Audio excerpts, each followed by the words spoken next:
Hello again, fight fans. Welcome to episode number 230 of the Neutral Corner Boxing Podcast. I am your host, Michael Montero, for The Ring Magazine and RingTV.com. This is TNC 230 for the week of August 1st, and we got a great show for you guys. We finally have a lot of stuff to talk about. We have a great guest on the show, too, Kelly Pavlik, the former undisputed middleweight champion of the world, going to be joining us in about 20 minutes.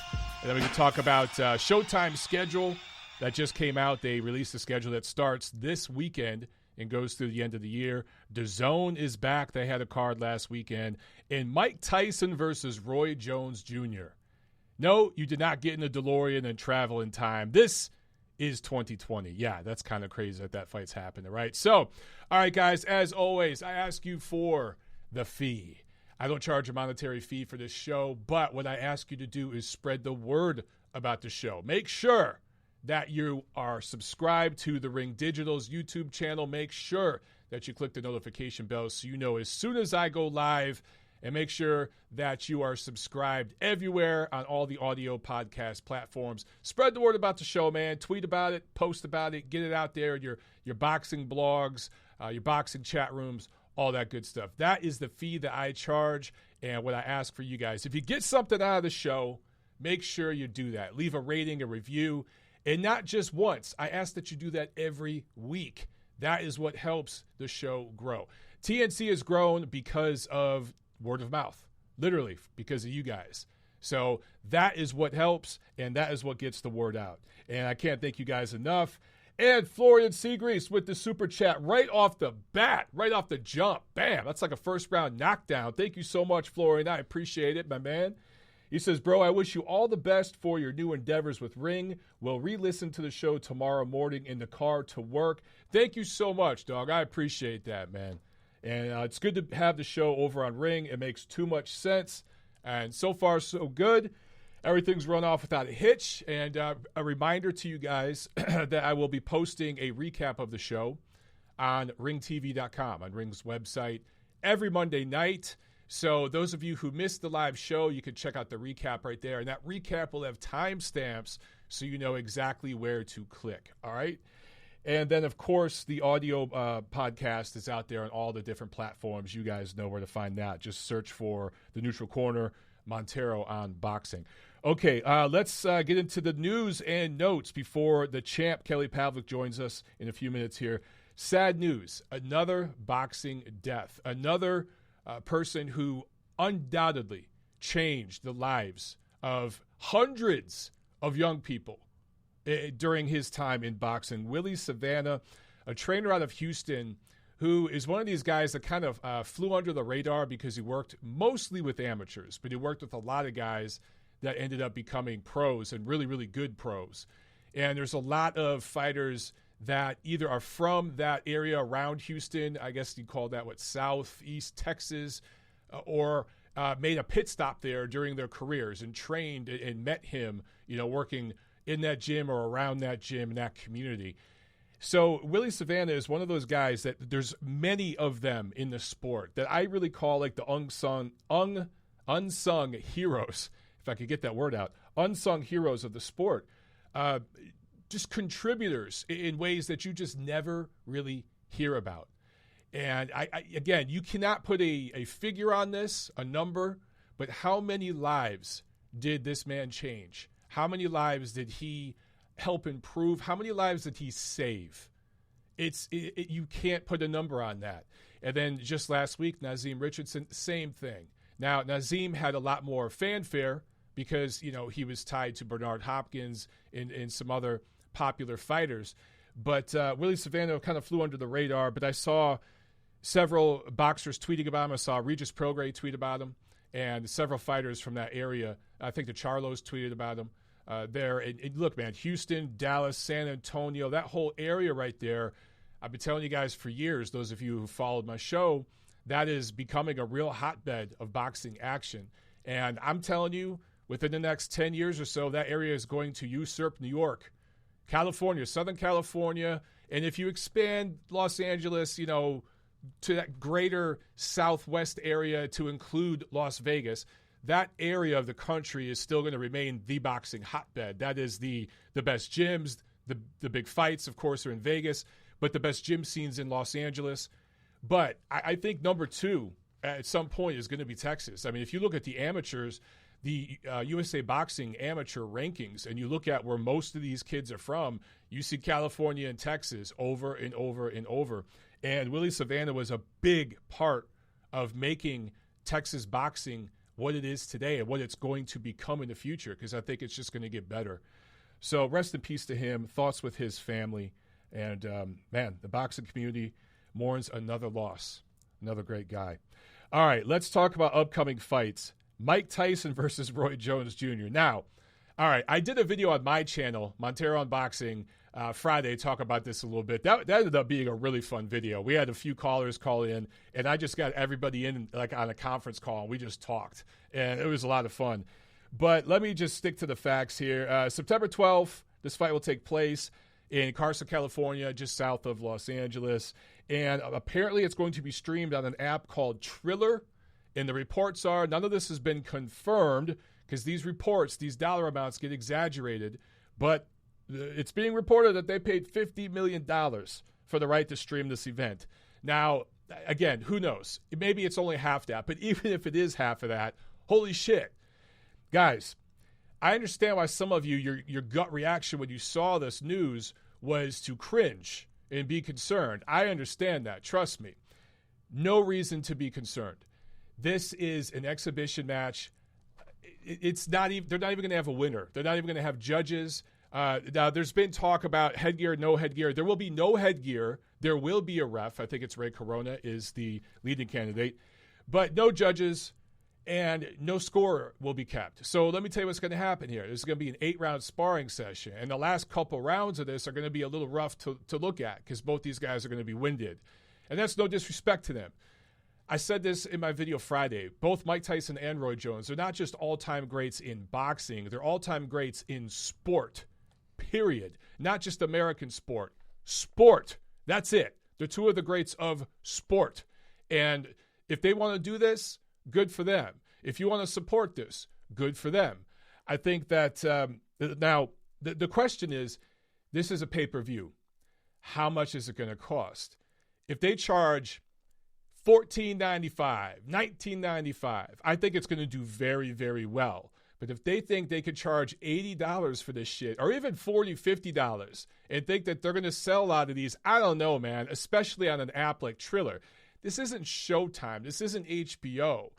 When these 2 guys, Tyson and Roy, when they were fighting, those were the 2 platforms. That's where all of the boxing in the United States, big boxing in the USA, was on Showtime and HBO. And for these 2 guys, it was pay-per-view. So now they're going to be fighting on this app. And I get why they're doing that. You know, and also I should note, Nate Robinson, former NBA player, and Jake Paul, I don't know what the hell Jake Paul has accomplished in his life other than being a blonde guy on YouTube, him and his brother. But they're really famous with young people.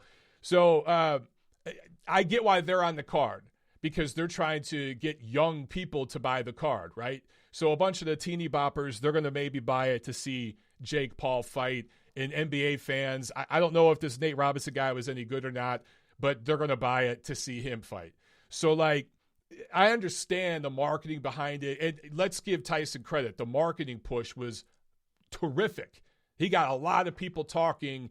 And then when he was smoking a blunt while signing his contract, that gets people talking. Mike Tyson could do anything. Mike Tyson could take a shit and tweet about it, and it will break the internet. Anything he does breaks the internet because he's one of those guys that just transcends sports. He's one of the most famous people in the world. Seriously, people in every corner of the earth know who Mike Tyson is. So this has the potential to do something.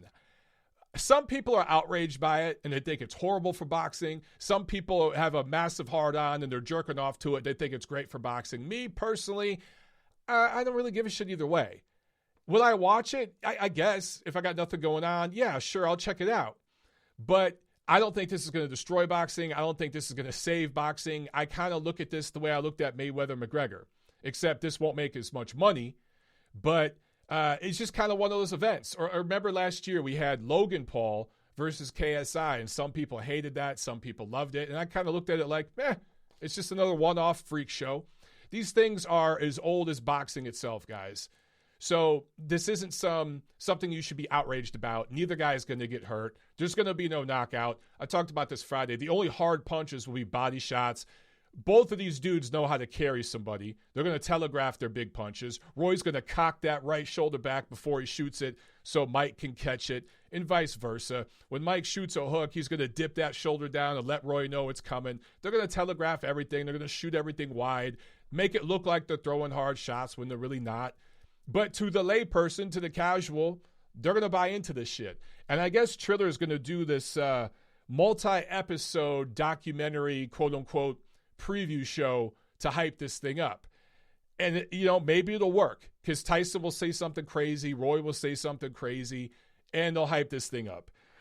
What I find most interesting of everything is that it's on September 12th, which is around Mexican Independence Day weekend, which, again, I go back to the two biggest dates in boxing, at least in North America, are around Cinco de Mayo and Mexican Independence Day. And I've talked about on numerous platforms, the Mexican-American fan contingent is the most powerful, the biggest. They spend the most money. And, some people find that to be a controversial comment because when I talk about how great the Mexican-American fans are to the sport, everybody else thinks that I'm saying they suck. And that's not what I'm doing. I'm just saying it's pretty obvious. Floyd Mayweather, not Mexican. He always fought on the two Mexican holidays. Mike Tyson, Roy Jones Jr., not Mexican, fighting around Mexican Independence Day. So again, I reiterate, the Mexican-American fan base carries the sport in the United States. Now, that doesn't mean that there aren't other amazing fan bases of many other walks of life. I'm not saying that. But watch, one of you motherfuckers on Twitter will say something because you got to do it. Okay, but September 12th, that should be Canelo's date, right? We should be talking about Canelo Alvarez and Gennady Golovkin fighting a third time, or Canelo Alvarez fighting Callum Smith. We should be talking about that September 12th. But if you're Canelo Alvarez and you're Golden Boy, and most importantly, if you're DAZN, do you want to go up against Mike Tyson that weekend? I don't know. Maybe they'll wait to see how much Mike Tyson's charging. Now, if they're charging $80 and DAZN has Canelo for $20, well, maybe they would. But if Mike Tyson's charging $20 for his pay-per-view, which I think would be the smart play here, make it the same price or cheaper than a 1-month subscription to DAZN, then what's Canelo going to do? So basically, Canelo, for pulling the diva tactics and everything else, this is the second year in a row he's losing out on that huge date, Mexican Independence Day. Now, say what you will about Floyd Mayweather and all the politics and all the games he played and all of that. You knew when that dude was fighting. You maybe didn't like who he fought, but if you were a diehard Floyd Mayweather fan, you knew how much it was going to cost. It was going to cost you $80, and you knew once in May, once in September, regardless of any damn thing, that's when he was fighting. It was going to be in Las Vegas. It's going to cost you about $80, and those were the two dates. Canelo, 2 years in a row, has screwed himself out of the Mexican Independence Day weekend. It's, in my opinion, look, I understand that Billy Joe Saunders turned down the fight, and a bunch of other people have turned down the fight because they say they're not getting paid enough, and that is on them. I get that. But if you're DAZN and you're shelling out $40 million to Golden Boy for every fight Canelo does, and Canelo's supposed to get 35 of that, and the rest of the show gets $5 million, and you're having a global pandemic, DAZN, until last weekend, hadn't put a show on for months, bleeding money, you're Canelo Alvarez, you're the richest fighter in the sport. Do you not think, you know what, shit, instead of $35 million, let me take $20 million. Let's cut this shit in half. And then let's get this other guy $6-7 million and to make this fight and lock in this date because I care about my Mexican fans. I'm Canelo Alvarez. I care about my Mexican and Mexican-American fans, and I want to celebrate around this important holiday, so let's lock in this date, September 12th. Now, he don't give a damn. He wants that $35 million. In fact, you guys saw his lawyer, Canelo's lawyer. You saw I can't remember what platform it was on, but there was an interview where he was talking about DAZN. You know, they're kind of beefing right now. And he wants that $35 million. Guys, sometimes, you know, it's easy to beat up on promoters. It's easy to beat up on the networks and the platforms and everything else. But sometimes you got to look at the fighters. I mean, sometimes it is on the fighters. And I think this whole delay with Canelo two years in a row, not fighting around Mexican Independence Day, is the most important Mexican fighter right now, might be the most important Mexican athlete right now, certainly in that discussion. Not fighting around Mexican Independence Day weekend 2 years in a row, that's a big deal, man. That's a real big deal. Now, look, maybe he can get the fight with Callum Smith done, and you'll have dueling cards on September 12th. But do you think they want to go up against Mike Tyson, even if it's an exhibition? I don't think so. I don't think he's fighting on September 12th, man. And that's a damn shame. That really is a damn shame. My man Scotty Buck on the chat from Detroit, my hometown. He says, too bad they can't figure out a way to put the card together with Canelo and Tyson. That'd be awesome. If you had somehow on Canelo's card, you had Mike Tyson and Roy Jones fighting, like as a co-main or something like that, shit. That would be huge, dude. But, you know, that would make too much sense, Scotty, and this is boxing. So what are you going to do? All right, let's talk real quick here about Showtime's schedule. I think it's great to see Showtime Boxing back. We actually have a decent little doubleheader from Connecticut that they're going to have this weekend that I'll preview later in the show. But so they just came out, Steven Espinoza, with their August through December schedule. And it's pretty loaded, man. There's some good stuff on this schedule. So the two pay-per-views obviously are the standout cards. So let's talk about the Charlo doubleheader. So you got Jermall, that's 160 pounds, 30-0, going up against Sergey Derevyanchenko. And you got Jermell at 154, 33-1, going up against Jason Rosario. This is September 26th. And location hasn't been set, but it's likely that all these Showtime cards will be there at the Mohegan Sun in Connecticut. So I don't know what to think about Sergey Derevyanchenko, his fight with Jermall Charlo. On the surface, okay, this looks like a 50-50 fight, and I like it. Don't get me wrong. I like the matchup. I don't think it's pay-per-view worthy, but in the current climate that we're in, where you can't have fans, I get why they're doing this, okay? You can't put this on at Barclays and sell 10,000 tickets or put it on in Vegas or whatever. You have to put it on wherever you can in a controlled bubble, quote-unquote, and you have to rely on the pay-per-view revenue to pay the fighters. That's how you get them to get in the ring with each other. So I understand the economics of it, but this is not a pay-per-view worthy fight.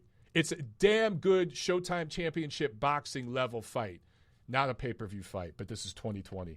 Derevyanchenko, 2 tough fights against Daniel Jacobs, Gennady Golovkin, but we talked about this on my video Friday on my channel. Mark from Unrivaled Boxing Talk, he brought up a great point. There was also that Jack Colque fight. That was a distance fight. That was a grueling fight. So this dude's had 3 tough distance fights recently, grueling fights, and he really took a pounding against Gennady Golovkin. Dropped against Jacobs, dropped against Triple G, and he hasn't fought. That Triple G fight was last October. So by the time he fights Jermall Charlo, that's 1 year off, just about.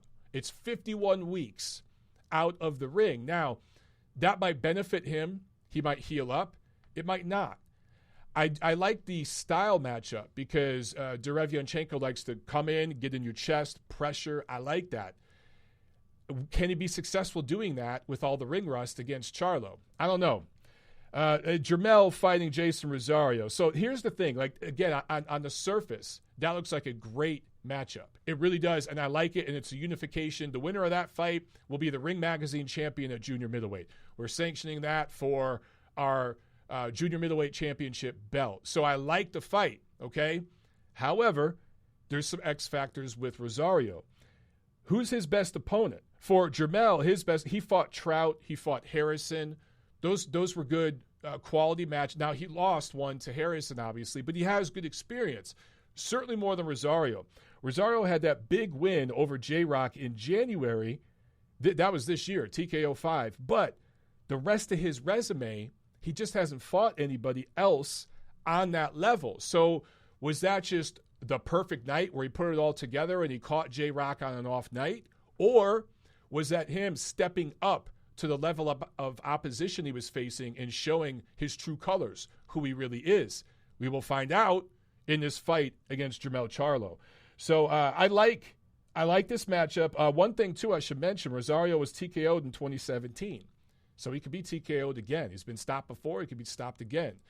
I like both those matchups. And overall, I think that's a good card. It's one of the best cards that PBC has put together. They've put together some good pay-per-views with some nice undercards. All things considered, that's a nice card. And then also the other big one that stands out, Gervonta Tank Davis versus Leo Santa Cruz, October 24th. Now, supposedly, this fight is going to be at 130 pounds. I question that. I question that shit. Tank has a piece of the WBA belt at 135. Leo has a piece of the WBA belt at 130. This is supposed to be at 130, and both their belts are going to be on the line. It makes no damn sense, but this is the WBA. They have 3 titleists in each of these divisions. So what happens if Davis can't make 130, and he comes in at 133 and he says, hey, Leo, here's an extra few $100,000 because I ain't even going to try to make weight. I got down to 133. Here, take some extra money. Then what happens? Are both belts on the line still? Or are they both only on the line for Leo? Like, what happens with that? I don't know. I know one thing. That's going to be a very eagerly anticipated weigh-in. If fans don't watch weigh-ins like they used to, they've become mundane a lot of times. But this one, people are going to be paying attention to that. That live stream that they do, PBC or Showtime, they'll do a live stream of that weigh-in. And it's probably going to do numbers because people are going to be curious. But look, this matchup on paper, it looks super duper competitive because Gervonta Davis hasn't fought anybody, at least not in their physical prime. He has one good win over Pedraza, and that wasn't Pedraza at his best weight. Still, good win. But Leo has been in with the better fighters, even though Leo's resume is not very good itself. But him beating Carl Frampton, that annihilates anything that Gervonta Davis has done, right? So on the surface, I get why people think this is going to be competitive. Plus, Tank might be weight drained and everything else. Now, I've talked about this, and I'm going to keep repeating it. My opinion might change depending on, when we get closer to the fight and we see, I hear things from camp. My opinion might change.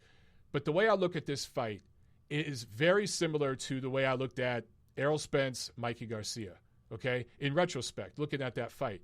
That was a brand-building exercise for Team Errol Spence and the brass at PBC who understand that they had something, in regards to Spence in the future. They had some big fight possibilities with him. They have Pacquiao they could put him in there against. And that's who they really want to promote, right? It's one of the fighters they're really trying to promote. They want to make him a Fox pay-per-view fighter twice a year from here on out. And Mikey Garcia's brand and his name recognition with diehard fight fans, particularly, who did I talk about before, the Mexican-American fight fans, that helped build Errol Spence's name. And that's the way I see this fight. I think that Leo Santa Cruz, the peak of his career has already happened. It was right around the Frampton fights. And I just see them using Santa Cruz's name to help build up Gervonta Tank Davis. But if Leo wins, there's no loss there because it's all, PBC in-house, and they'll have options. They could even do a rematch. But I just see a 12-round decision fight. Tank wins and moves on. And from here on out, he's going to be a Showtime pay-per-view fighter. I hate to say it, but that's the way this works, guys. That's the boxing business. Let me see if our guest is on. I think he is. All right, everybody, let's talk to the former undisputed middleweight champion of the world, Mr. Kelly Pavlik in the house. What's going on, Kelly? Nothing. Just listening to your breakdown of that fight. Oh, you're talking about Tank and Leo. Yeah, I'm just thinking, bro, because I love the fight, but, I was just breaking it down, comparing it to Mikey's fight with Errol, and you were there for that. We were talking that week before that fight. Do you see parallels between those two fights the way I do, or am I crazy? Sorry, you broke up a little bit. Oh, okay. Are you in the car, Kelly? I think I hear a car driving. Are you in the car? Yeah.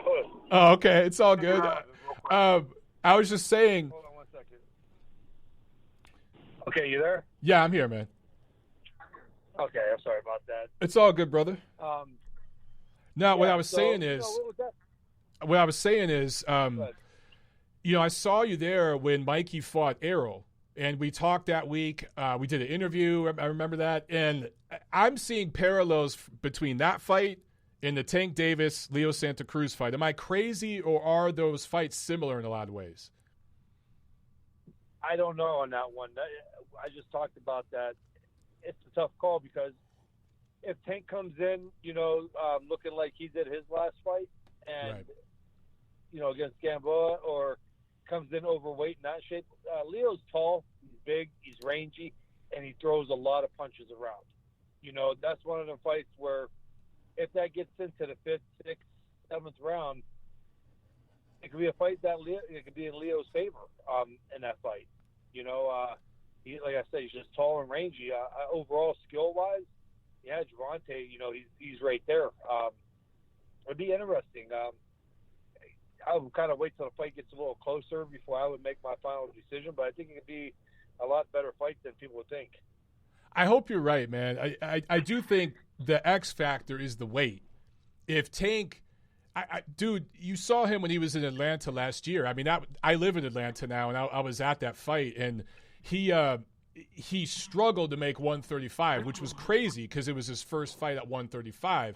Now, I think he wasn't taking Gamboa very seriously. I think he's going to take Leo Santa Cruz seriously. But do you think he can make 130 legitimately? Or is he going to try to come in at 132, 133 and pay Leo some cash on the side?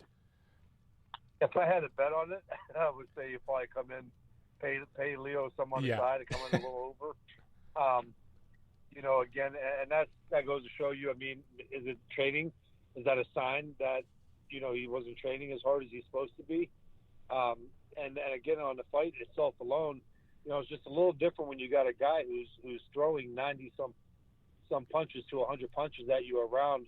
You got to try to keep up for the judges, and it could take a toll come middle later rounds unless Tank goes into a style where he's popping Leo, and Leo stops throwing a lot of punches around and tries to be more defensive. It's interesting. It is, but on the weight thing, that's a big factor. Does Tank come in heavy again and say, you know what, find me, I'm going to keep my strength and everything else for this fight? We don't know. It'd be interesting to see. I'm like you, man. If I was betting, that's what I would bet on. And I think that Tank's got to slow Leo's output down. He's got to get him down to 50, 60 punches a round. If he could do that, I just think he wins a comfortable decision. But, obviously Leo can outwork him, particularly in the later rounds. Yeah, I had my co-host on my podcast. He was taking Leo with the Gary Russell months back when this was being talked about, maybe. And I said Gary Russell is the type guy that could be issues now for Leo, because Gary Russell showed me, I think, against Jojo Diaz that he could take a pounding, to the body, and he could get in dogfights and still have that condition. I was able to witness it there. That's why I thought Gary stood a good chance against a guy like Leo, especially with his hand speed. Tank, so far in his career, I haven't seen that gut check. I haven't seen what Tank's able to do at a high pace for, 7, 8 rounds, let alone 9, 10, 11, and 12. So. Right. That's a great point, man. And you bring up your show. I wanted to make sure I get a plug for it. The Punchline with Kelly Pavlik and James Dominguez. Man, I noticed something recently, and if we can't talk about this, then tell me to shut up and we'll move on. But I noticed Eddie Hearn and Matchroom they did some show recently with the same name, The Punchline. Now, I know that you trademarked that name, Kelly. So have you talked to those guys, and is everything cool? Are they going to stop using that name, or do you not care? I didn't really.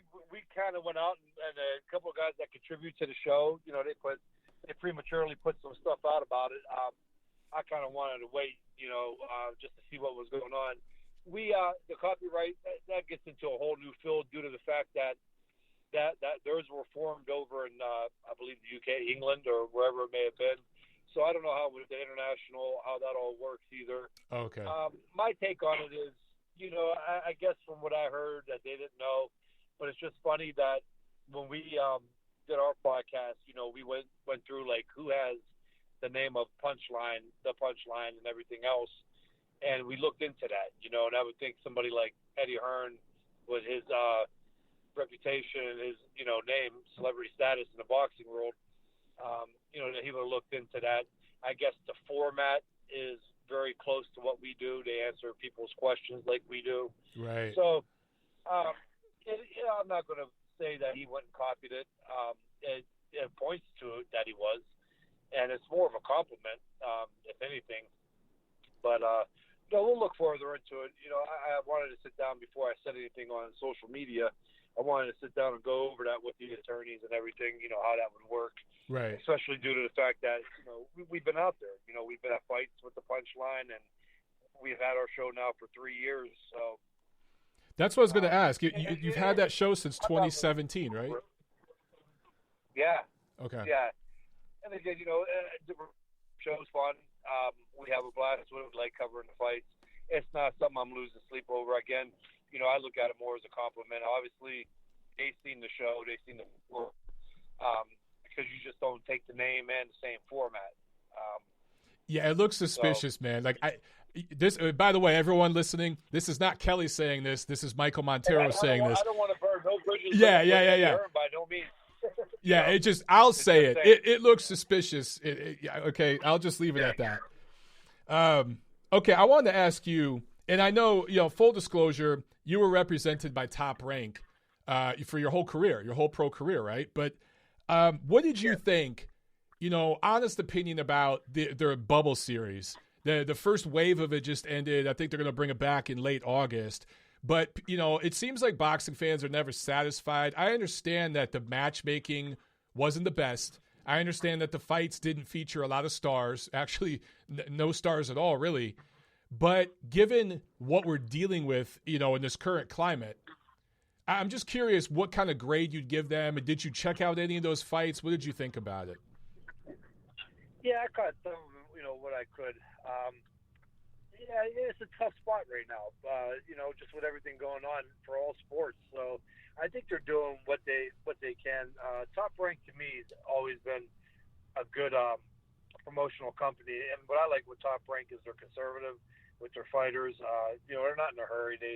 I think they're still in the process of making world champions and bringing them up quick, and where you get to really see the top guys. It's just hard right now to speak on anything as far as from my opinion on the promotionals in the sport, because it's crazy. I mean, these fights, how they're being made. I don't know the money that TV's given for fights without an audience also. So, as long as they're putting fights out there, I think that's a good thing right now with everything that's, at stake. So it's crazy though. It is crazy, man. I saw where Major League Baseball, I don't know the exact number, but I want to say they've had like 70 or 80 COVID positives in the past couple weeks. So, like, their shit's blowing up already. And for Top Rank, and then the UFC, too, when they came back, they only had a handful of positives. So I think they did a really good job with testing. And there's so much cost associated with that. And you're dealing with the commission, and the commission makes the rules. So, all in all, I mean, yeah, the matchmaking wasn't great, but I'm just glad they're keeping guys busy. I think that'll pay off. Yeah, I think, they're doing what they can do. We got to take into consideration there's a lot of guys that were sitting around not knowing what was happening because a lot of gyms were shut down for that reason. So there are a lot of guys last minute or short notice that may have had to take fights that could have jeopardized, their career. It was just, it was a hard situation overall. You may have some guys that have been in their training for, 2 months and were ready to go. But I just don't think for a while there anybody knew what was happening. So I think it's hard to match make at a time like that. I think it really is. Now it looks like it's picking up and it's getting a little better. I've seen Showtime's, future fights, and it looks like there's a lot of good matchups. for Yeah. what it is. I definitely want to ask you about a couple of those, but since we kind of hinted on the promotional side of it, I want to go back to your career for a minute. You were the legitimate, the real middleweight champion of the world from like 2007 to 2010. But Arthur Abraham and Sebastian Sylvester had the IBF belt. Felix Sturm had the WBA belt. So those other two belts were tied up with the German promoters. I'm just curious, did you guys ever try to make fights with them, and how close did you get? Was there any talk about trying to unify with those guys, or was it impossible? Yeah, there was a lot. I'm not quite sure how it all turned out. I know that I wanted to fight with Paul Williams, and that fight was in negotiation two times. And, promotion companies just didn't come to an agreement on that one. And I believe the second time with Paul Williams, if to fall through, there was no other big fight out there. And I was just coming off the Gary Lockett fight, which, I went through a lot of tough fights on the way up coming in. And I gave Jermaine Taylor the rematch that I didn't have to do. And I had a chance where I could have took another fight in between that rematch clause. But I was kind of getting a little bit of crap for taking a fight like Gary Lockett after Miranda and Taylor twice. So, we ended up jumping up 2 weight classes to fight Bernard Hopkins because that was the big fight out there. And then right after that, we came back down. We defended against Marco Antonio Rubio and in Youngstown, who was a tough guy, a dangerous fighter. He went on to win a world title, a couple years later. But Paul Williams was one of the big ones. But even still in the mix of that, there was obviously 2 other belts out there because Jermaine, vacated them, or they got stripped, 1 or 2, I can't remember. And yeah, so I wanted the belts. I was the type guy. I wanted all the belts in a trophy case. And Abraham, I would have loved that fight with Abraham. It was tailor-made, for me with my style. Yeah. Felix Sturm at the time, I believe, had the IBF. I know between the two of them, they had the other 2 belts. I can't remember who had which one, but yeah. So, I didn't want to fight him. And there was talks. And from what I got from my agent, Cameron Duncan, at the time, because here and there I would deal with Top Rank, but Cameron was my guy that kind of was in the middle, right. Who would negotiate with Top Rank and my camp. And, they wanted to fight over in Germany. And, here I was the lineal middleweight champion, the champ. And these guys, kind of were given the belt when Taylor vacated them. And there was no reason for me to go over to Germany and fight. And I think we all noticed what you have to do being from the States to go over to Germany and win a fight. It's almost impossible. So that's why those fights never really came to be, because we weren't going to go over to Germany and fight. Okay. Yeah, you mentioned the Taylor fights. I remember you had to win not 1 but 2 eliminators to get that fight. Was it Zertucci and Miranda, right?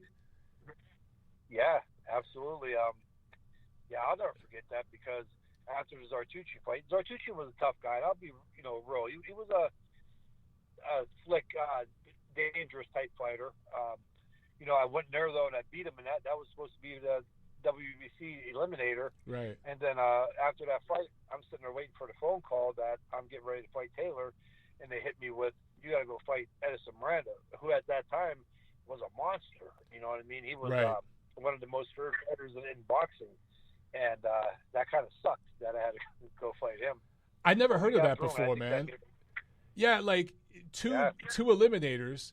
I just, I felt like you never got the universal respect that a middleweight champion, because as you mentioned, you were the lineal, legitimate champion. You beat the man who beat the man. And I felt that that mainstream recognition and respect, you never quite got that. What do you think is the reason for that? I mean, do you think it's one thing? Do you think it's a combination of things? I think it was a combination. I really do. A lot of fights, again, the big ones would have been like Abraham. There was talk of me versus Joe Calzaghe, but Calzaghe was that super middleweight, and at that time, being smart, there was no need for me to jump to super middleweight when I was the middleweight king. You know what I mean?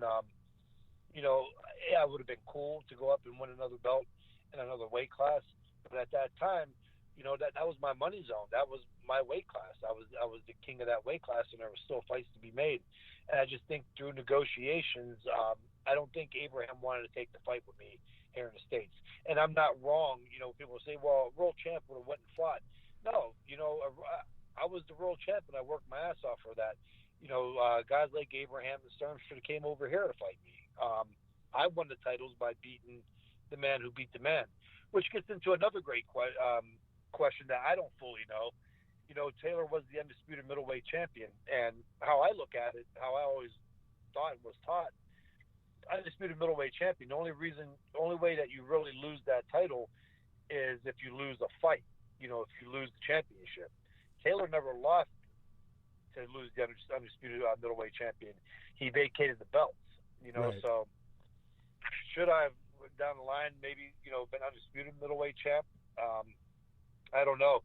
But the whole thing about this was I was the main champ at the time. I beat the man, and so I think with them fights not coming to be, and then obviously the Paul Williams fight coming up, people kind of wanted to see that fight.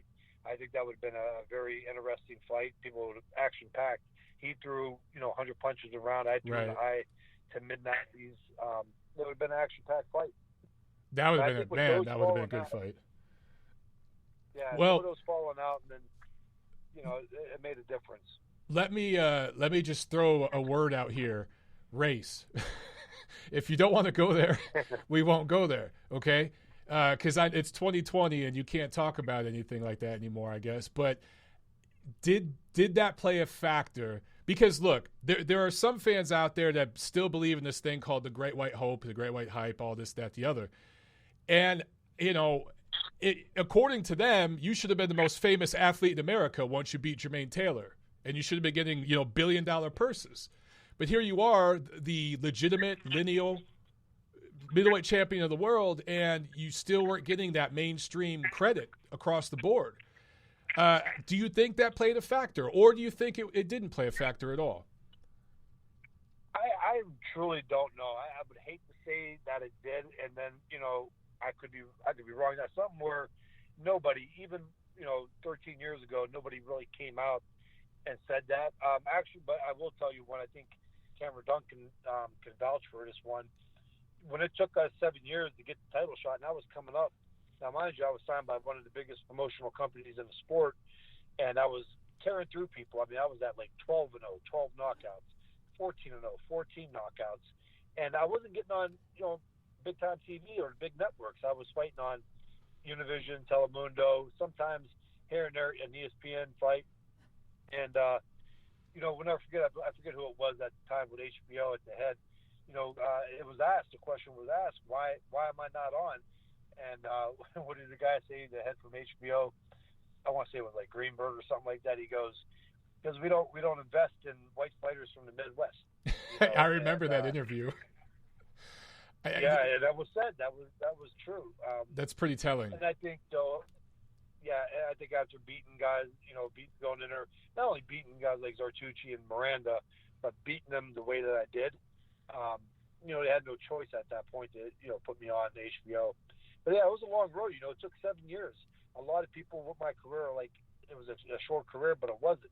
I think a lot of people think that my career started in 2007, and it didn't. I turned pro in 2000, so I was already 7 years in when I fought for the title. Yeah, a lot of people do forget that. You had a, 13 year pro career total, right? Yeah, 12 years. Yeah, so I just want, you hit on that, though. It took you 7 years to get to HBO, and you think of an American middleweight that went pretty far in the amateur system. I think you lost to Jermaine Taylor in the Olympic qualifiers. Correct me if I'm wrong. Yes. But you went pretty far in that process. And and I was young. I was a baby. Right. He was older, more mature, more experienced at that point.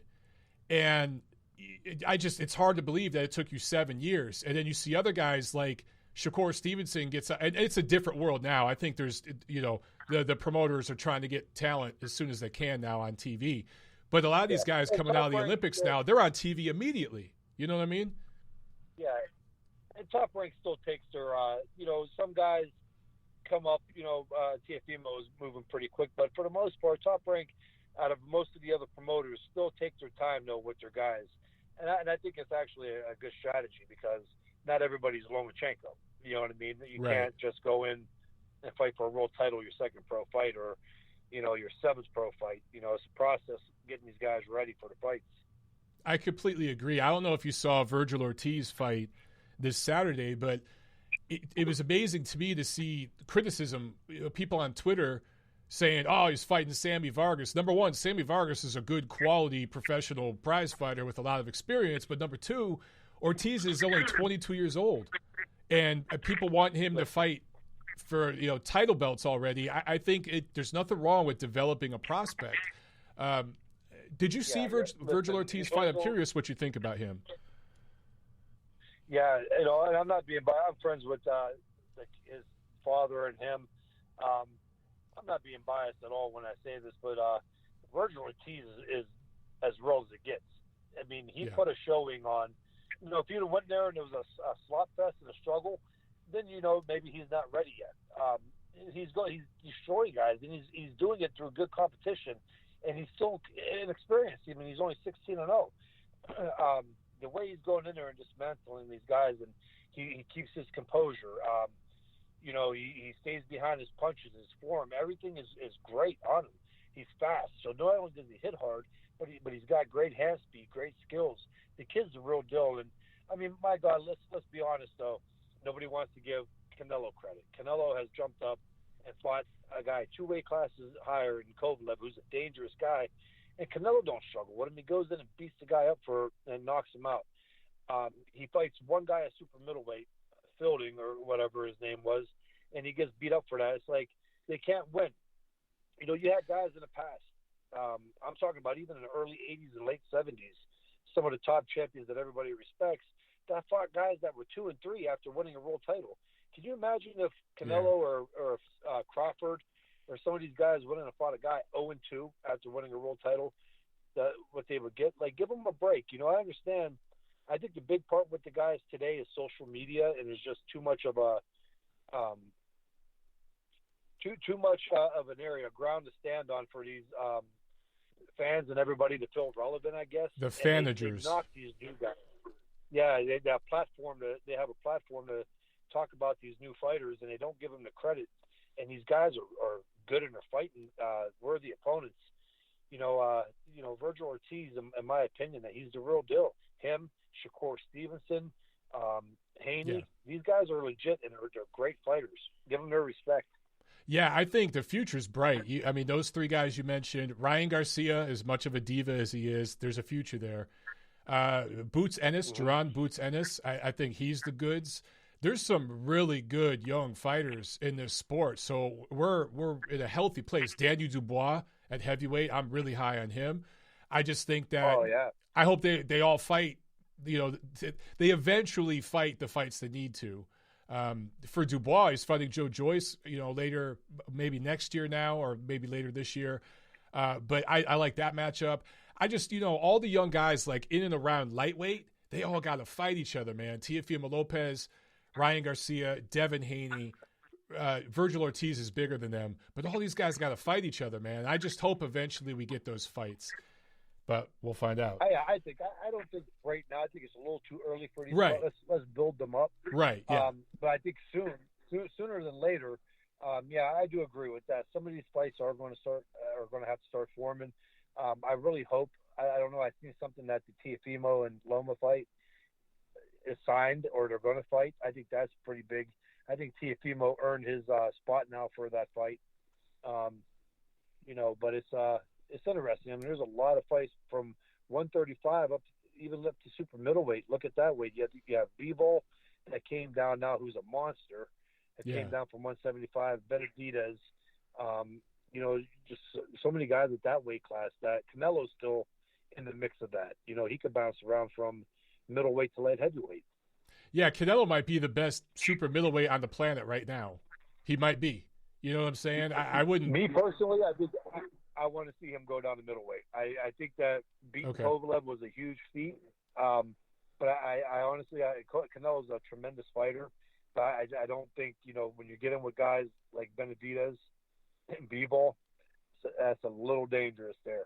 Yeah, I'm with you. Especially Bivol coming from 75, where he was a decent puncher at 75, but at 68, he'll be a devastating puncher, man. He could box and sound fighter. And you mentioned 160. That brings me to Charlo. Jermall Charlo. I wanted to ask you about these two matchups. Jermall Charlo against Sergey Derevyanchenko, and then Jermell Charlo against Jason Rosario. How do you see those two fights? These are tough fights for Charlo's. Rosario could fight. It's going to be a test. We don't really get to see much of the Charlos. Really, we don't. And then as far as the Derevyanchenko fight, Derevyanchenko is a no joke. I mean, he is like one of the most fighters that are slept on the most. He can fight, and that's going to be interesting. That's the fight there. That's a pick 'em fight. I know a lot of people are going to go with Charlo. I don't know on that one. That's too tough to pick. Yeah, I keep going back and forth on both of those. The fight, I got to ask, there's some people in the chat asking about this. This is the last fight I'll ask you about, and then we'll let you go. But Mike Tyson and Roy Jones, some people hate it, some people love it. For me, I'm like, this ain't going to kill boxing, this ain't going to save it. How do you see that fight, man? Yeah, me and a couple of my one buddy were talking about that. We're like, man, we're not ordering that fight. I'm not watching that. And then I was like, yeah, but watch, like 2 days out from the fight, I'm going to be like, hey, James, you want to come over and have some pizza and watch the fight? It's one of those type things. Like, yep, exactly. You got two megastars. Yeah, you got two megastars going. I don't know on it. I mean, I don't know what's all behind it. I hear 1 minute that there's headgear and they're going to go easy. Then I hear that there's no headgear. They're going to have regular size fight gloves, but they're not going full out. So if it was to happen and it was to be a full go, real fight, I don't know. I mean, I think if Roy Jones gets past 3 or 4 rounds with Tyson, I think he has a legitimate chance of winning. But Roy Jones don't have the wheels that he used to have. Tyson, he looked good on hitting pads, but we all know that in the sport, I could go take my big fat ass now at 250 pounds doing powerlifting, and I could still look like a all-time great on the hand pad. Right. Because I've been doing that my entire life, and Tyson has. But we got to see what he could do in the ring with, a real fight. It's just a hard fight to pick. Tyson, the last thing to go on anybody is their power. So Tyson still has that chance to catch Roy Jones. But if Roy Jones could outbox him, I don't know how much of that weed farm Mike Tyson's been enjoying. But, a lot. It all comes down to I think it's going to be high walking to the ring, man. He's going to be smoking a blunt walking to the ring. I can tell you, smoking weed that gets in your lungs. Yeah, Kelly, I what I've heard from the commission, it's 12-ounce gloves, no headgear, but there's no judges or scoring and no winner. They're not going to have an official winner to the fight. There will be a ref, but I mean, to me, man, this just looks like an exhibition. Two guys are just going to be kind of pawing around and slapping each other. But if it actually, these guys got so much draw power. It's still you're talking Mike Tyson, Roy Jones. I mean, people are going to watch no matter what. Yeah, I hear you, man. I think it actually, I talked about this at the beginning of my show, but it knocked Canelo off of his date because they're fighting on the Canelo date. So if you're Canelo Alvarez now and you finally put together that fight with Callum Smith or whoever it is, what date do you do it? Because I really doubt they want to go up against Tyson. That'd be tough. That'd be a tough sell. Unfortunately, I'm going to tell you right now, Canelo will not win in that part of it as far as who gets more views. How much mainstream crossover people will watch Roy Jones and Mike Tyson. I don't know what he does on that. I mean, I wouldn't move the date. I wouldn't try to move it too far out because that really screws everything up. Mm-hmm. But, it's interesting. I don't know what he'll do on that. If I'm them, a huge draw. If I'm them, I'm going September 19 because I'm just looking – okay, September 26 is the Charlo doubleheader. So if Canelo goes to September 19, I actually think they could get some ratings. But, yeah, man, if they go up against Tyson, they're going to lose. That's not going to work. Yeah, Tyson and Roy Jones. Canelo, I don't think, if he can move his date, I think he'll still be fine because Canelo's a big draw still in the sport. He's one of the bigger draws now. So, it just comes down to, like, how far they're going to move it, though, because the more time you go to, it's not as good for Canelo. I mean, he's still fairly young, but he's getting to that point of his career where he wants to get the fights in right now. I think, what is he, 28 or 29? I think he just turned 30. I think he just turned 30, I think. Which is crazy because he's been fighting forever already. It feels that way. Yeah. So I think that he would, if he moves it, which they're probably going to, I wouldn't move it too far, but maybe you're right. September, 19th, that's a great day, and no other fights are going to affect Canelo. Charlo's fights won't affect Canelo's being a week later or whatnot. So, agreed. Yeah, that'd be pretty cool to see that. Well, Kelly, this has been awesome, man. I appreciate you being on the show so much. Can you let everybody know where they can, follow the show on Twitter and where they can watch the show? I know you guys go on Facebook all the time, but if you could just tell everyone where they could catch the Punchline. Yeah, we're on a couple of different outlets, but the Punchline on Facebook, the Punchline with Kelly Pavlik and James Dominguez, and then we're also on YouTube with Kelly Pavlik, the Punchline with Kelly Pavlik and James Dominguez. And one of the best ways is just to go into the search box and put in punchline.live, and that pulls up all of our past shows and things like that also. But we have the fight page on Facebook, which, people like getting on there and shooting the shit with boxing. And that's, that with the Kelly Pavlik and James Dominguez, the Punchline. Awesome. Thank you so much, Kelly. We appreciate it, man. Hey, man, it's always a pleasure. Thanks for having me on and you BSing with me a little bit. It's fun. Yeah, man, this is a good time. We'll do it again. All right, brother? Absolutely. All right. Have a good day, man. You too. All right. There he goes, the champ, Kelly Pavlik. Awesome. I hope you guys enjoyed that, man. It's always fun talking to Kelly because he's just super cool, super down to earth, and he just tells it to you straight the way he sees it, man. He doesn't have a filter, and I don't mean that in a bad way. I mean that in a good way. He just tells it the way he sees it. I think that's awesome, man. Super chat pledge from Mark, Unrivaled Boxing Talk. Thank you so much, Mark. He says, Beck, Bully, returns on the Linares Fortuna undercard versus Campa. Who's fought versus Derevyanchenko and Jesse Hart? Thoughts? Mark, I saw that. I didn't know if that was confirmed or not, but I saw rumblings of that. So that's cool if that's confirmed now. Number one, that's a nice little card. That's a nice little card there with Linares Fortuna because I like that fight. But for Beck, that's obviously his biggest test so far. Am I right? I like that fight a lot. I think it's going to show us a lot. One thing I know about Beck and all those Uzbeki guys, they've stayed in shape during this quarantine. Those guys from that part of the world, because again, they approach boxing like their job. It's a Monday through Friday, 8 to 5 kind of thing. So they're punching in, punching out. It's like going to the office. Those dudes are in shape. And I think that we'll find out about Campa. I want to see if it's on the schedule yet, though. I want to see. I doubt it. I doubt it's on the schedule yet. Let me check that out here. I'll look at this later.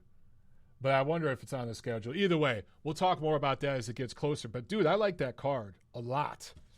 But thanks again, Mark, for the super chat. I saw who was on here before. I want to say Trent. You tried to do a super chat and it didn't go through. I don't know what's going on with that, Trent, because we've had a couple super chats here on the show today, and there was no issue. So just try again, brother. Try again, Trent. Okay, a couple more news items, guys, and then we got a lot to review and preview. I'm going to have to fly through this. WBO has mandated a fight for the vacant featherweight title between Emmanuel Navarrete and Jesse Magdaleno. I like that matchup. Elidir Alvarez and Joe Smith rescheduled for August 22nd. Jose Ramirez versus Victor Postol, August 29th. Both of those will be on ESPN. Round 2 of the Top Rank Bubble Series. Now, I've been telling you guys, Wave 2 of the Bubble Series, the Summer Series, whatever the hell you want to call it for Top Rank, is going to be better, much better than the first one. Those two fights I just mentioned, Elidir Alvarez, Joe Smith, Jose Ramirez, Victor Postol. Both of those matchups are better than the entire first wave, okay? So, guys, when I say that the schedule, late August, right through the end of the year, when I say that the schedule is going to be fucking loaded, I mean it's going to be fucking loaded. We're going to get some great matchups toward the end of the year. Unfortunately, it's going to cost you guys some cash because several of these fights are going to pay-per-view. But these are going to be good fights, even regular ESPN, regular Showtime, and Fox is going to release their schedule pretty soon. That will have some pay-per-views, but there will be some good fights on regular Fox. And, of course, DAZN is heating up too. So some good stuff to look forward to, seriously. We had stir-fried shit for half the year, but it's going to end very, very well on every platform, which is awesome because usually it's one platform. Like last year it was DAZN kicking ass, right? And before that, I think it was Showtime that had a really good run. But now all 3-4 platforms are going to be loaded. It's going to be fun. Okay, last week, the last fight of the first wave of Top Rank's Bubble Series. Last Tuesday, July 21st, Oscar Valdez scores a TKO 10 win over Jason Velez.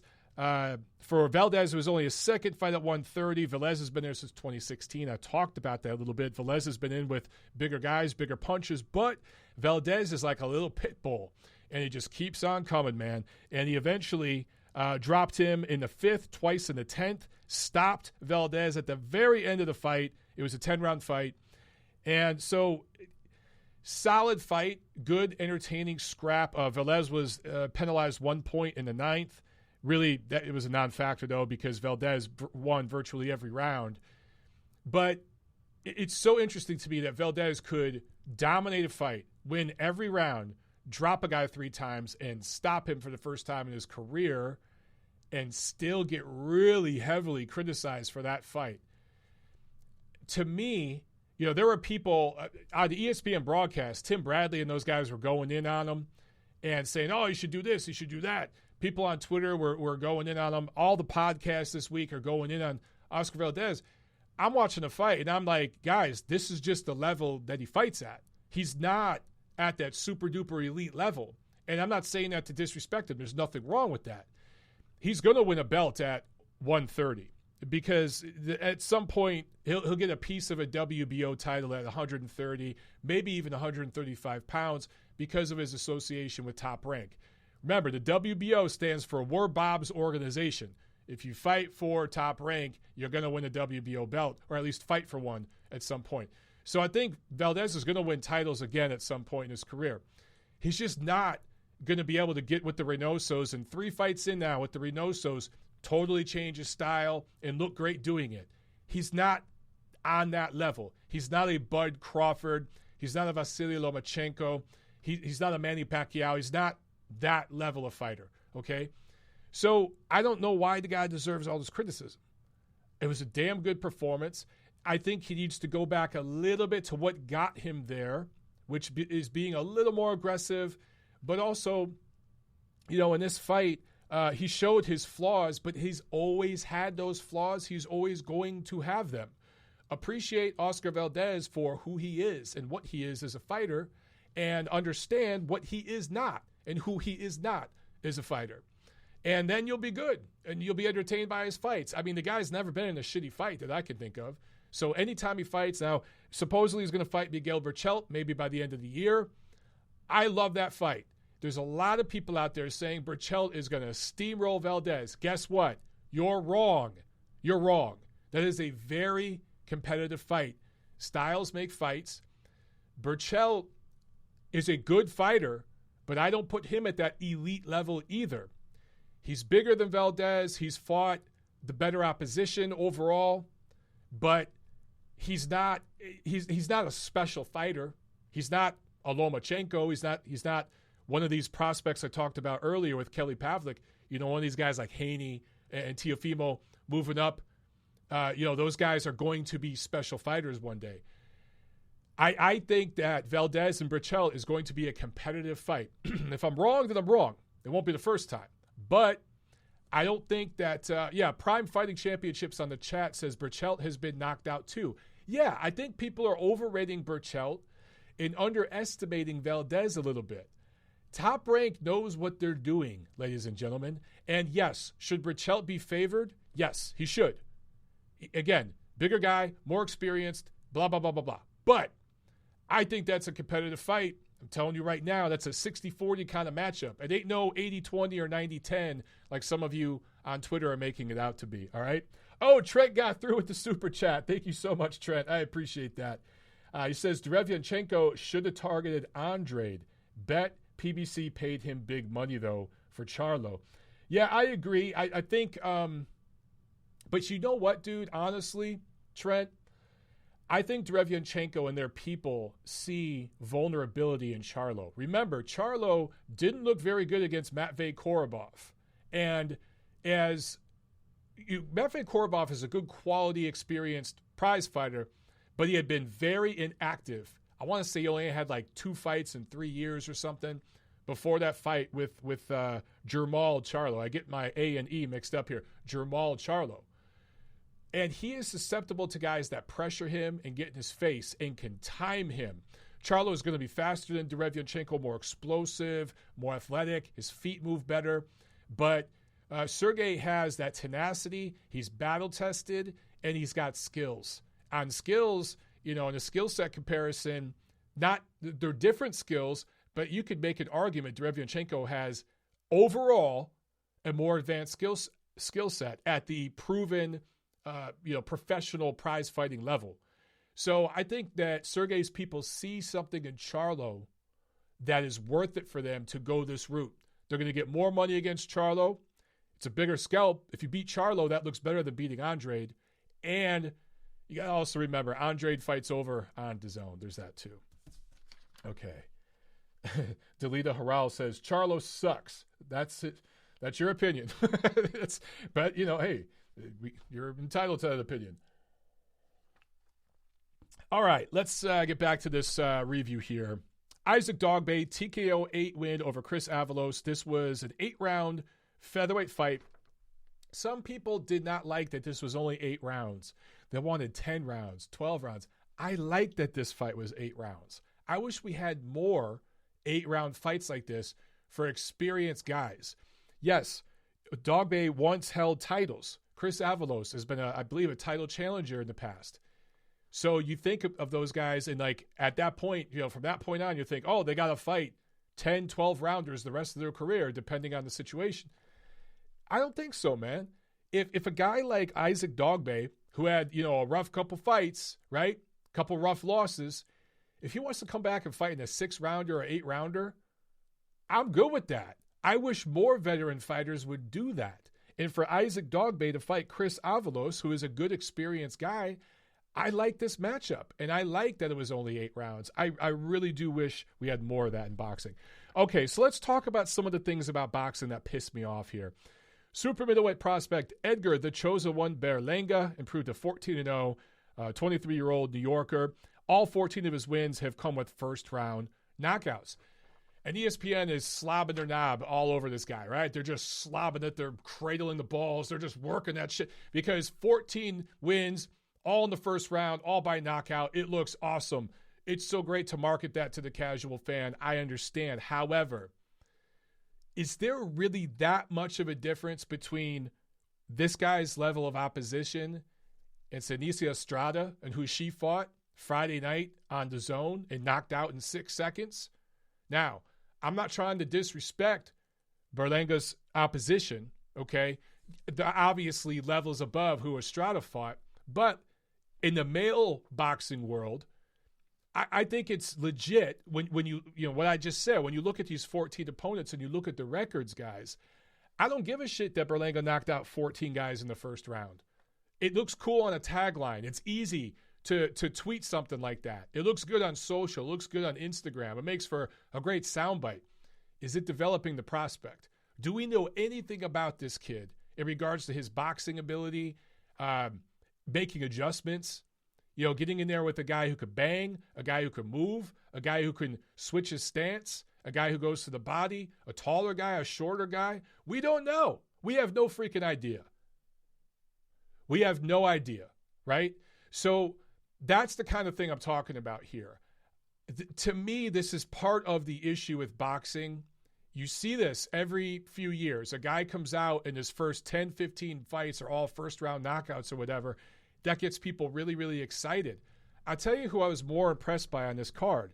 junior welterweight prospect Elvis Rodriguez, who scored a second-round KO win to improve to 8-0. He also has one draw, 24 years old, Dominican Republic native. I was more impressed with his win because he set up his knockout. He didn't just go out there and bludgeon a dude who had no business being in the ring with him. Now, he was fighting an overmatched opponent, of course. He was. But the way he set up the knockout, the way he set up the punches, the way he stepped into that right hand and shot it straight, the way he blinded his opponent with the jab first and put the right hand right behind it, that was pretty. It showed he was thinking. And I've seen he's fought in the bubble twice, right? And both of those knockouts, he set them up. He did it with craft. One was a step jab, one was a hard, straight right hand. So we're seeing things from him. Number one, I think his power is more devastating than Berlanga's. But the level of opposition is the same. But what he's doing to set up the knockouts, I think, is more impressive. Now, we still don't know much about him. Can he catch? What happens when he's in there with a guy who can answer back? We don't know those things yet. But all things considered, this is why my phone don't ring sometimes, because there's other guys out there who would do the fluff stories, the puff pieces, and they'll talk about Berlanga, the future of boxing, 14 first-round knockouts. Oh, my God, my dick's so hard.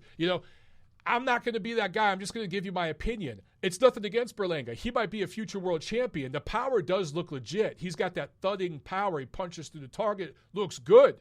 But I want to see the kid get some rounds. I don't give a shit if his next fight, if it's an 8-rounder and it goes all 8 rounds. That's better. If I'm his management team and I'm developing that prospect, that's what I want to see more than a first-round knockout. You've got your 14 first-round knockouts. You got your highlight reel package. Now let's develop the prospect. Get him in there with somebody that can take the shots, stop marketing this kid as a first-round knockout machine, and develop the prospect, or that shit's going to bite you in the ass in the long run. All right, I hinted toward this card. Friday, July 24th on DAZN, Fantasy Springs Casino, California. And Vergil Ortiz approves to 16-0, 16 knockouts, the KO7 over Sammy Vargas, who has fought everybody and hung tough in there and actually gave Ortiz some good rounds. And this fight was scheduled originally for March 28th in LA. So I like that they kept with the original plan. This is what you were going to get March 28th. Instead, you got it on July 24th. That wasn't their fault. That's because of a global pandemic. I like that instead of just scrapping that fight and finding some pizza boy off the street, they stay with the original opponent. And Ortiz, now here's again, you compare Vergil Ortiz, 16-0, 16 knockouts. You compare that to Edgar Berlanga's 14-0, 14 knockouts. Which one's more impressive, right? And again, I'm not trying to beat up on Edgar Berlanga. Look, he posted a video of him punching his girlfriend's ass, who was hanging upside down. I don't know, she was hanging from a rope or something upside down, and she was wearing a bikini, and he was working her ass like it was a bag. Pretty awesome video. I highly recommend it. The dude seems like he's funny, and he's got potential. But Vergil Ortiz, his 16 wins, they weren't first-round knockouts, but they were stoppages over much better opposition where he showed levels. Now, Vergil Ortiz hasn't fought a true full, welterweight, a true full-grown welterweight. He's fought smaller guys. He's fought older guys. So we haven't seen what he could do against the elite at 147 yet. We'll find out. But you've seen enough to know that he has tons of potential. You know what I'm saying? Okay, Shane Mosley Jr. with a unanimous decision win in an 8-rounder. And then I talked about Senicia Estrada with a record KO in the first 7 seconds against Miranda Adkins. I feel so bad for this woman. Miranda Adkins came in 5-0. Her opponents told her 5 opponents. Here, listen, what I'm about to tell you is not a mistake. Her 5 opponents coming into that fight, their combined record was 0 wins, 2 losses. Now, some of you are like, Mike, how the hell can 5 opponents have only 2 losses? That's because 4 of her 5 opponents were making their professional debut, okay?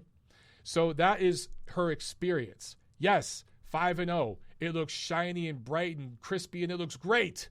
But when you start to peel back the onion and you see what's inside that 5-0, you see that it's dog shit. So her first 4 opponents were making their pro debut, and then she rematched a girl that she had already beat and beat her again. So that's how her record was 5-0 coming in, and her opponent's combined record was 0-2. So she gets destroyed, flattened in 7 seconds. I'm not mad at Senicia Estrada. She's doing her job. She's a fighter. She got in there and just blasted this girl out of there. And in fact, I prefer that than to seeing Miranda Adkins get her ass whooped over 5 or 6 rounds and then getting knocked out. It's better for her health long term to get pieced up and knocked out in 7 seconds. She'll recover from that much quicker than she would have recovered from a prolonged beating. I'm mad at, I love Andy Foster. I think he's the best commissioner in all of the commissions in the United States. I really do. I've talked to Andy a bunch of times. He's a great dude. He should not have sanctioned this one. And one of our guys at Ring TV, one of the writers for our website, interviewed him and asked him about it. And we posted a story on the site about this. You guys can see it. And he said straight up, yeah, in retrospect, my bad. Shouldn't have sanctioned that one. So the thing with female boxing, and I'm not going to get on a big soapbox here. I don't want to get the PCs hissing at me out there, but the depth of talent isn't there. And, when you don't have, I think some of the divisions that Clarissa Shields fights in, she calls herself the GOAT, and she's got all these titles. Some of the divisions she fights in literally have like a few dozen sanctioned, licensed fighters on earth competing in that division. Seriously. Not even 100 professional fighters in some of these divisions. So female boxing, just part of the reason why you're not getting paid the same amount, you're not getting the same amount of attention, the depth of talent isn't there. It is improving. It's getting better. The demographics are changing. The talent pool is getting better. But I think the best thing for female boxing, number one, should be 3-minute rounds. Stop with the 2-minute round bullshit. Same gloves that the guys use. All of that, and get rid of the junior and super divisions. They make they screw up male boxing, the junior and super divisions, because they don't oversaturate the talent pool. They drain the talent pool. And in female boxing, they do it even more. If you got rid of all the super and junior divisions in female boxing and you just had 8 classic divisions for the girls to fight in, I think it'd help. I think it'd help a lot. Because some of these divisions would go from having 30 pro fighters to like 80 or 90. And that would help in situations like this, where Golden Boy and the California State Athletic Commission, they had other opponents in mind. They fell through. They had trouble getting an opponent for Estrada. They wanted to keep her busy. So they brought this girl from Kansas to get her ass whooped. And now, again, I mentioned that I feel bad for her because, guys, Google the name Miranda Adkins. Do this experiment. Go to Google, go to Bing, whatever, and type that name in. And see what comes up. For the rest of her life almost, every time you type in her name, you're going to see her getting knocked the fuck out. There's video of this, pictures of it, all over the internet. And it's not going away anytime soon. So unless she changes her name legally or something like that, for the rest of her life, she's going to have kids. Maybe she already has kids. They're going to type in their mom's name, and they're going to see their mom getting destroyed in 7 seconds. Like, that's tough, man. I feel bad for her. All right, Saturday, July 25th in London, a Frank Warren card on BT Sport, picked up here in the U.S. on ESPN+. Joe Joyce improves to 11-0 with a TKO 3 win over Michael Velez, the German, who has been KO'd in 4 of his last fights. So again, everyone was beating the shit out of Senicia Estrada's opponent. I understand. I get it. But were you guys, Joe Joyce's opponent, was he that much better? Was Edgar Berlanga's opponent that much better? I'm saying. Yeah, a little bit, but was it that much better? I don't know about that. All right? Sunday, July 26th in Corona, California, Thompson boxing card. I like this, man. They did a $7 pay-per-view. How cool is that? $7 pay-per-view kept some of their guys busy. And Ruben Torres, 140-pound prospect, and Michael Dutchover, 135-pound prospect, rebounding from his first professional loss, TKO 8 loss last September, both based out of California, got W's on a Sunday night boxing card for $7. Pretty damn cool. All right, we got some Super Chat pledges over here on the chat. Let me find these. Super Chat pledge from my man, Carlos. Thank you so much, dog. Hope you're doing well. Hope you and the lady are doing good tonight. He says, thank you, Michael. Always enjoy your show and guests. Congratulations on your upcoming wedding. Thank you so much, sir. Salute to you. Yes, next month, August 27th, me and my lady will officially be tying the knot. That will be our 7-year anniversary, 7 years from the day I met her. I actually met her at, you guys know I have a fetish for rooftop bars. A lot of times they're on top of hotels.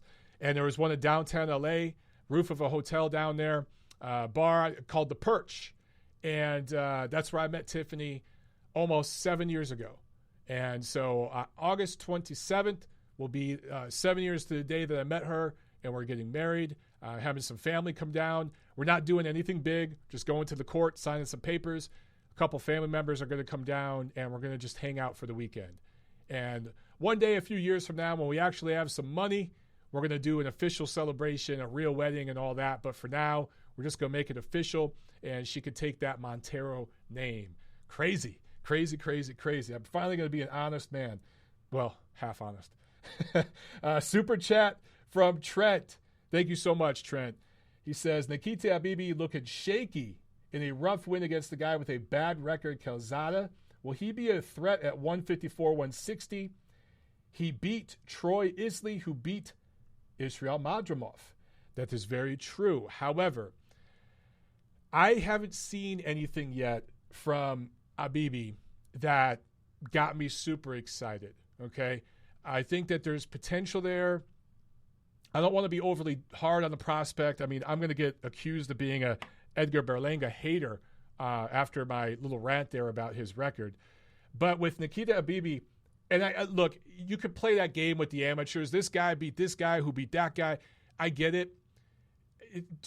I don't like to play those games because in the amateurs, there's so many different factors. Age plays a big deal. Some of these guys are grown-ass men by the time they're 18, and some of these dudes are late bloomers. They're 17, and they still got Bambi legs, what I call Bambi legs, you know?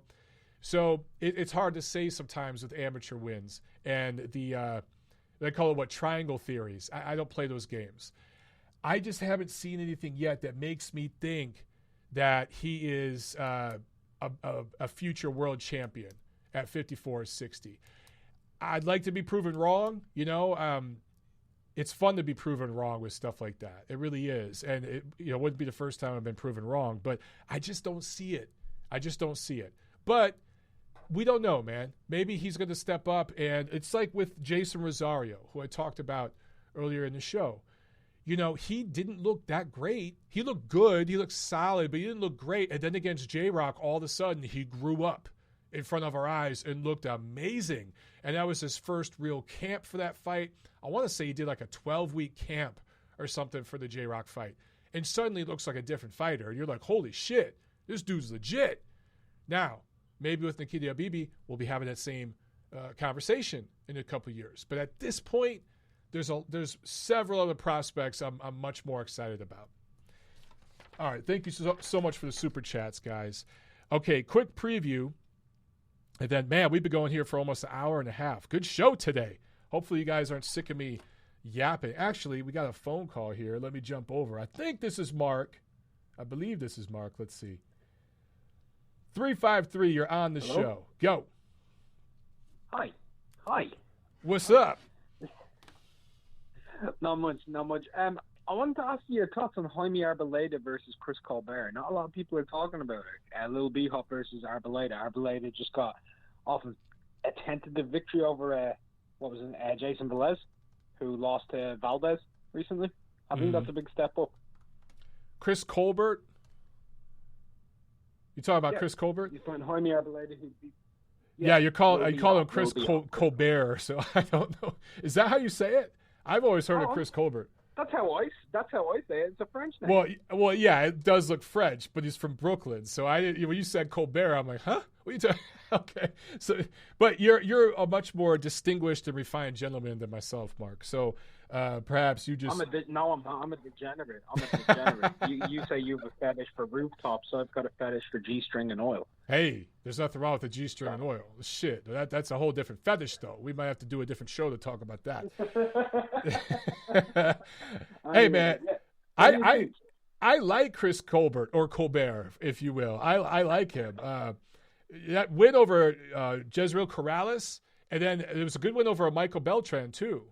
So, but Arboleda, he had that one loss to Reki Dole, and that was a big knockout. Do you remember that? I do, actually. Yeah. That was at the Forum. I think that was, Sullivan Barrera, Joe Smith undercard at the Forum. Look at you. Yeah, look at me, man. Yeah, so what happens if Chris puts a hard right hand on him? I don't know. I've never seen Chris hit anybody with a hard right hand. Yeah, Chris doesn't hit that hard. You're right. He has, 5 knockouts and 14 fights here. I'm looking. He does go the distance a lot. But if look, my pick in this is Chris Colbert decision. And this is for an interim. Wow, look at this. It's for a WBA title. Go figure. Yeah, it's pretty interim, isn't it? Yeah, interim. Man, the WBA, I could not keep up with their damn titles. Jason Velez, I think you mentioned this. Jason Velez almost had Arboleda out of there. He had him down in the 12th round of their fight. A lot of people felt Velez won that fight, and Velez does not hit hard for 130. So I think Colbert has a chance to stop him. I really do. Do you know who else actually has an interim world title fight? Who? Trevor Bryan? Rolando Romero. Rolando Romero. He's fighting for the interim WBA lightweight title. Rolly Romero, the world sparring champion. Man, I cannot keep up with the WBA. That's not on BoxRec, by the way. He's fighting against Jackson Martinez. Yeah, it's not on there. On the David Benavidez Angulo undercard. That's for WBA lightweight interim title. And that's according to, let's see here, that's according to PBC's official website. Huh. That's cool. Because Romero, is he one of Mayweather's guys? He fights out of that Mayweather's gym, right? I think he's the guy who's knocked out everybody in sparring. Right, yeah. He is. He's the all-time great sparring guy who, if you listen to YouTube and you listen to Twitter, this dude, he's up there with Willie Pep and, Robinson and all those guys.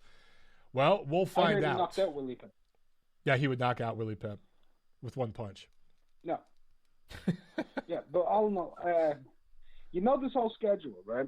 Like, I actually love it, to be honest with you. I really do. Like, boxing's been in a down spiral, and I've been going through it and thinking of all the fights, like Benavidez, Angulo. It's okay, Rolly Romero versus Martinez, good. Otto Wallin's back in action. He's fighting against Kaufman. Yeah, I like that fight. That's going to be fun. Yeah, Kaufman will come to fight with Wallin. Yeah. Wallin has a habit of cutting opponents. People are like, the Tyson Fury cut. He actually cut 3 of his last 4 opponents before that Fury fight. That's not a coincidence. Really? It's the way he's punching then. Yeah. Yeah, or the way he's headbutting as well. That too. Let's not leave that. Oh, yeah. Yeah. Good point. Yeah, so it's all interesting. Like, what's your favorite fight coming up over the next, let's say, 2.5 months? If you had to pick one fight, which fight is the one you're looking forward to the most as a fan? So, like August, September. Yeah, I like Eladir Alvarez, Joe Smith. I think that's going to be fun on ESPN. I think Ramirez Postol will be pretty good. Let's see, what else? Erickson Lubin and Terrell Goucher, that's going to be a good fight. You think so? I don't. I think Lubin will beat Goucher pretty easily. I think that's a good crossroads matchup. It should, on paper, that's a close fight. I mean, if we're going, but I mean, if we're going all the way through the end of September, the Charlo card, I mean, that's the best card, obviously. And between the 2 Charlo fights, I think Charlo Derevianchenko is the most interesting one. And again, the X factor for me is just the wear and tear on Derevianchenko. Can he be the same guy that he's been recently? If so, that's a damn good fight, man. Well, we've also got White Pavlick. Oh, that's right. I like that fight too. People seem to be just suddenly forgetting about it, and that fight got a lot more interesting with White leaving Tibbs. He left Tibbs. He's now with Xavier Miller, who he kind of learned how to do his trade by going over to the Kronk gym and being a big lover of James Toney, that Philly shell style, that side-on style kind of thing. I think that if you watch, he was in the corner for the Marius Back fight, and that's how he fought against Back, even though he was out of shape. And I'm just thinking to myself, I think that's the worst possible style in the world to use against a bob and weave inside left hook artist. You could move right into a left hook. You could move right into it. Exactly. If he's not careful. Yeah. So it makes things a lot more interesting. So, dude, the schedule, I'm telling you, toward the end of the next month is going to be slow, but toward the end of August and then into September and through the rest of the year, we're good. We've got good fights, and it's on multiple platforms. So, I mean, people are forgetting Fox hasn't even released their schedule yet. Yes, and even though we're saying, it's going to be slow, I'm being honest with you. Next weekend is nice. Saturday is nice. I've got Rungvisai versus Rumarong. Yeah. Right? For a hardcore like me, that's fantastic. I know Rungvisai is going to knock him out because I'm not on the downhill, But I like it. It is what it is. I've got Cheeseman versus Eggington. I've got breakfast. I've got Fulton versus Leo. It's fantastic. I had to. I googled a egg and cheese sandwich photo and tweeted that shit as the fight poster for that fight. You can't write this shit. Eggington and Cheese Man. I mean, I just wish the winner was fighting somebody named Hamilton, because then you'd have ham, egg, and cheese. That would be fucking perfect. What about the Filipino cat, Jason Bacon? Is that this weekend? Filipino cat. No, but he's a fighter. He's an active fighter, Jason Bacon. He's a welterweight. Oh, Bacon. So he could theoretically move up to one. That would be, I'm telling you, man, you couldn't write that shit. That would be perfect. Oh my God, that'd be great. Oh man, I like it. I like the Angelo Leo fight versus Fulton. That's a good fight. Two guys come to throw punch. Yeah, I mean, you know what? I might as well get into this preview real quick. As you mentioned, man, in Thailand Saturday, Wiseksil Wangek or Sisuke Sorwangvisai going up against Amnat Rueng. What I'm not sure of is I don't think this is a WBC super flyweight title fight. I think this will be a non-title fight. You see that a lot with the Thai champions. They have interim fights so I'm not sure. It's a non-title fight. Yeah, that makes sense. Wangek hasn't fought since last April. Rueng since last March. Rueng lost 2 of 3 between 2016 and 2018, but he had 2 comeback fights in 2019 that he won. The Matchroom Fight Camp card out of Brentwood, that's on Sky in the UK and DAZN here in the USA. Sam Eggington versus Ted Cheeseman, a junior middleweight egg and cheese sandwich. And then Mohegan Sun Casino, Connecticut on Showtime. It's the return of Showtime Boxing. It's the return of PBC. Stephen Fulton, 18-0 out of Philly, going up against Angelo Leo, 19-0 out of Vegas for the vacant WBO Super Bantamweight title. And Joseph George, 10-0 out of Houston, going up against Marcos Uscadero, 10-1 Argentinian fighter. This is a rematch. They fought last November to a split decision, 10 rounds, light heavyweights. Decent fights, man. Decent fights. I can predict every fight on all those cards. All right, give it to me. Go. Run them off quick. Fulton wins the. Go ahead. What? I was going to say, run them off quick. Boom, boom, boom. Yeah, Rungvisai winning the first 5 rounds. I'd say round 4 against him. Rumarong stops him, probably off of a right hand. Cheeseman cracks the egg in rounds 5 through 7. Okay. And Fulton wins a unanimous decision against Leo in a nice fight that goes about 8 rounds to 4. Yeah. I'm good with all those. I'm good with all those picks. I can see that. All right, you know what? That's what's happening there. We have another call. Let's get this other caller on the line, and we'll just three-way action. Let's see here. 818, you're on TNC. Go. Hey, what's up, man? Hey, man. First of all, thanks for the show and keeping me. Yeah, man. Thanks for watching, listening. Appreciate it. Yeah, man, for sure. Got a few things I kind of want to ask and talk about. But first of all, you buying the Charlo pay-per-view? Yeah. I mean, I won't be able to travel to that one to cover it live because I don't think they'll be having media. If they do have media, then maybe I'll attend it live for Ring. But if not, then yeah, I'll probably buy it and probably do a fight party on my channel. All right. Yeah, I mean, not pay-per-view worthy, bro, but, it's good competition, so you have to jump on that. Yeah. But, yeah, that was one of my questions. I was just curious how people are buying it. Secondly, I think you touched about this earlier, though, with Valdez and Vergil. Yeah, man, I think they're just, pretty much kind of putting Valdez under the bus, kind of, saying that he's just going to get wiped out from what I've seen a couple of tweets here and there, man. But, I think it's going to be a good battle, and, man, I wish that was, a fight we can go to live, because it could turn out to be a special one, But, what you 50-50? I don't know if you've already answered it, but what do you think? I'm 60-40 on it. I mean, I favor Berchelt, but I'm just pulling up his recent resume, okay? He fought Eleazar Venezuela in June. That wasn't even sanctioned by the Mexican Commission. Jason Sosa last year, that's a decent fight. An old Francisco Vargas last year, decent fight. Miguel Roman, decent fight. So he's got some names, but then 2017 for me is when he really jumped on the scene. He fought a prime Francisco Vargas and then Takashi Miura. Those were two really good wins. But I'm just looking at the resume and I'm like, man, I don't think he steamrolls Oscar Valdez like everyone's saying. Mark, if you're still on the line, how do you see that fight? I don't know if we've talked about that one yet, but am I crazy in thinking that this is going to be a competitive fight? Yes. Okay. All right. Maybe I'm crazy. That's my opinion.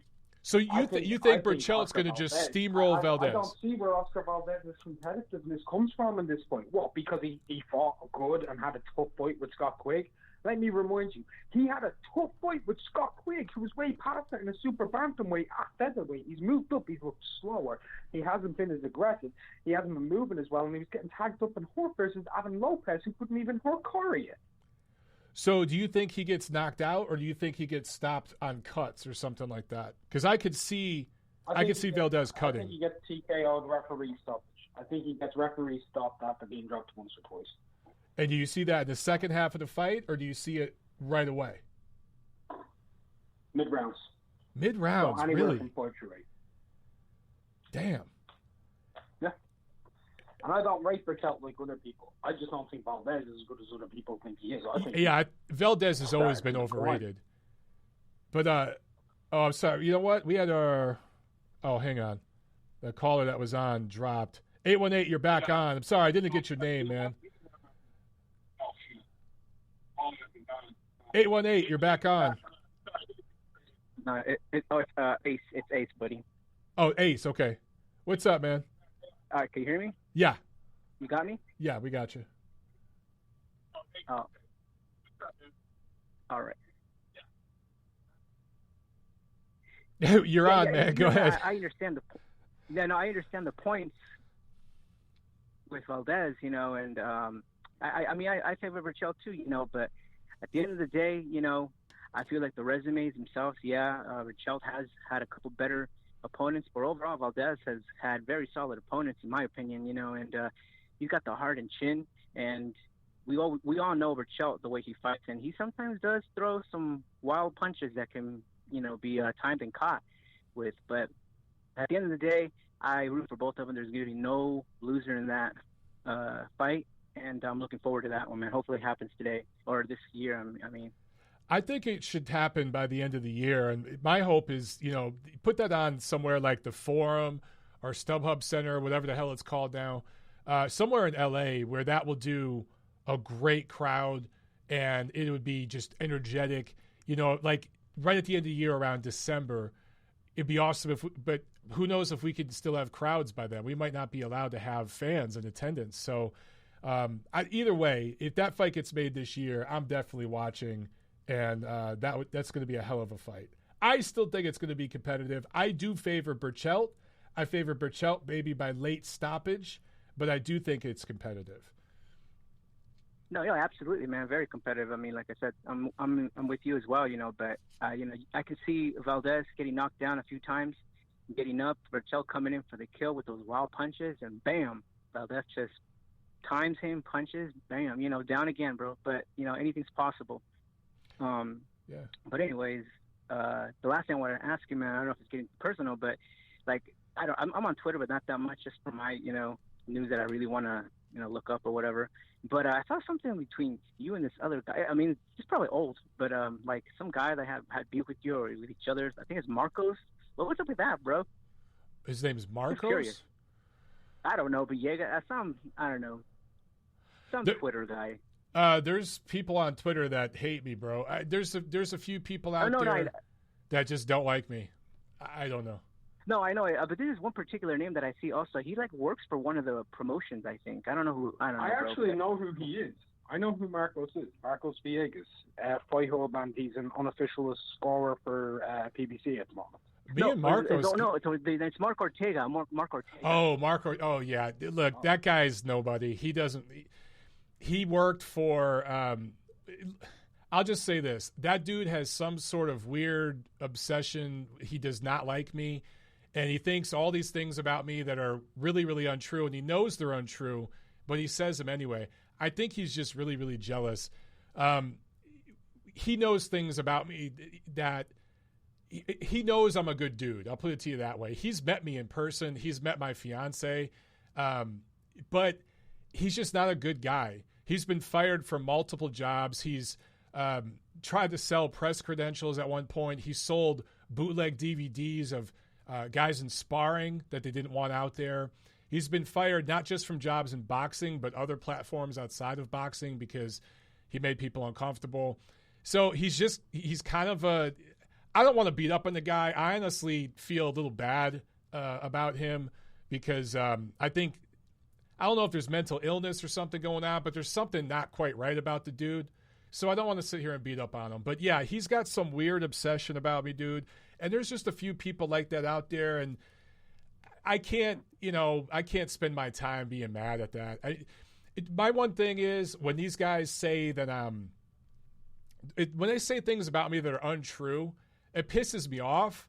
But I'm not going to get in a back and forth with them, correcting them or anything like that, because that's just what they want. I just ignore them. You know what I'm saying? Yeah. I was just curious, bro. I mean, it doesn't matter to me, you know, like it is what it is. But, you know, I just saw that. I'm like, well, you know, I mean, I guess I'm pretty late to the party with that. But other than that, man, yeah, man, you know, we're looking forward to the fight. It's going to cost a pretty penny, you know, from what I've seen. But, man, dude, like, I just can't wait to see those, you know, upper-level elite fighters coming up and getting in the ring. But, hey, man, I'll be hearing you, you know, I'm always hearing you, you know, I might not show up here, you know, but shout out to you guys and what you're doing, and it's all good, brother. You make it happen. All right, man. I appreciate it, dog. Thanks for calling in, and thanks for watching the show, man. For sure, brother. All right, guys. So that's it for today, man. Good show. Wow. Went almost 2 hours. This is like a record. This is like a long show, but we had some great calls. So remember your fee. Like, share, subscribe, leave a rating, a review, all that good stuff. Spread the word about the show and tell everybody about it. And yeah, we will be back next Monday, same time, same channel, right here on Ring. All right? That's it, guys. I'll see you at the fights.